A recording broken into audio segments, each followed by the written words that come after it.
کبھی سوچا ہے کہ خدائی انصاف کا پیمانہ آخر کیا ہو سکتا ہے؟ آج ہم ایک ایسی تحریر کو سمجھنے کی کوشش کریں گے جو سزا کی ایک ایسی دنیا کی تصویر کھینچتی ہے کہ انسان کے ہوش اڑ جائیں۔ اچھا، تو یہ تحریر شروع کسی تفصیل سے نہیں ہوتی، بلکہ ایک سیدھے چپتے ہوئے سوال سے، ایک ایسا سوال جو فوراً انسان کی کمزوری اور خدا کے اختیار کے درمیان فرق کو واضح کر دیتا ہے۔ اس بات کا اندازہ لگانے کے لیے کہ معاملہ کتنا سنگین ہے، تحریر میں ایک بڑا زبردست موازنہ کیا گیا ہے۔ دیکھیں، ایک طرف ہے سورج کی گرمی، جسے ہم سب جانتے ہیں، محسوس کرتے ہیں، اور دوسری طرف ہے ایک ایسی آگ جس کا تصور بھی نہیں کیا جا سکتا، جو سب کچھ جلا کے راکھ کر دے۔ اور یہ تو صرف شروعات ہے۔ چلیں آگے دیکھتے ہیں کہ یہ تصور کس طرح سے بنایا گیا ہے۔ تو آئیے اب اس کی تفصیل میں چلتے ہیں۔ یہ تحریر ایک بہت ہی منظم، ایک بہت بڑے اسٹرکچر کا نقشہ پیش کرتی ہے۔ تو ہر چیز کی بنیاد ہے 7 الگ الگ درجوں پر، لیکن یہ کوئی عام سی تہ نہیں ہے۔ آگے ہم دیکھیں گے کہ ہر درجے کے اندر ایک اور ہی دنیا آباد ہے، ایک کے اندر ایک، تہ در تہ ہے، اتنی وسیع کہ عقل دنگ رہ جائے۔ اب جو یہ عدد سامنے آ رہا ہے نا، اس پر ذرا غور کریں۔ اس تحریر میں بار بار ایک ہی عدد کو دہرایا گیا ہے، اور یہ خاص تکنیک ہے۔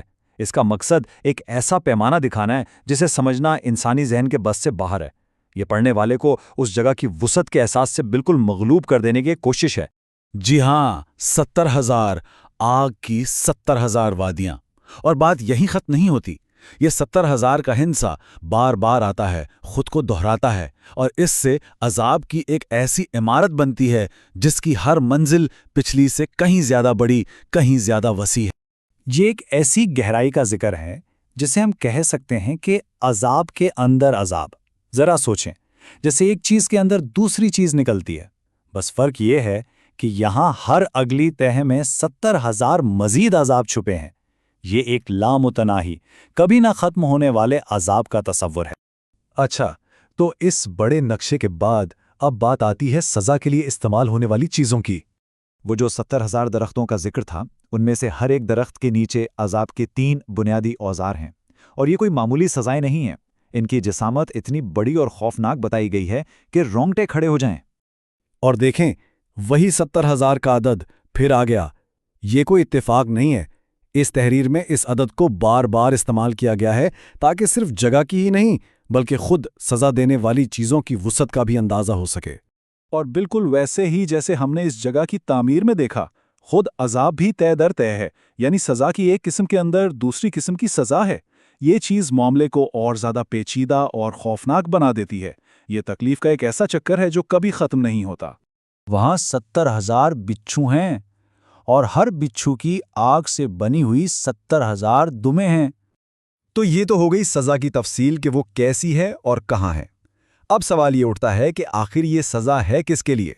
گناہ گاروں کی فہرست شروع کرنے سے پہلے اس تحریر میں ایک بہت پرجلال قسم کا ذکر ہے۔ یہ کوئی عام بات نہیں ہے، بلکہ یہ ایک طرح کا اعلان ہے جو اس بات پر زور دیتا ہے کہ آنے والا فیصلہ کتنا یقینی اور کتنا سنگین ہے۔ تو یہ سزا کن لوگوں کے لیے ہے؟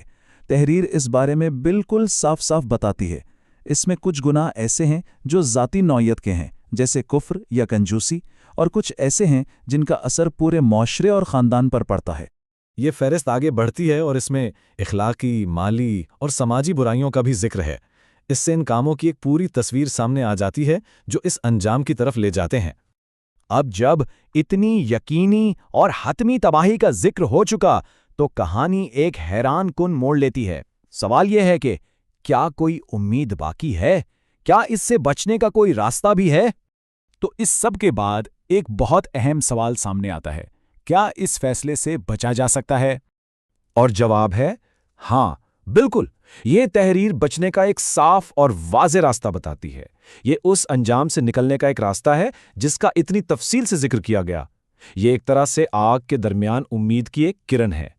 آخر میں یہ تحریر ایک سنجیدہ نصیحت پر ختم ہوتی ہے، اور اب بات خدائی کلام سے ہٹ کر انسان کی اپنی حالت کی طرف آ جاتی ہے۔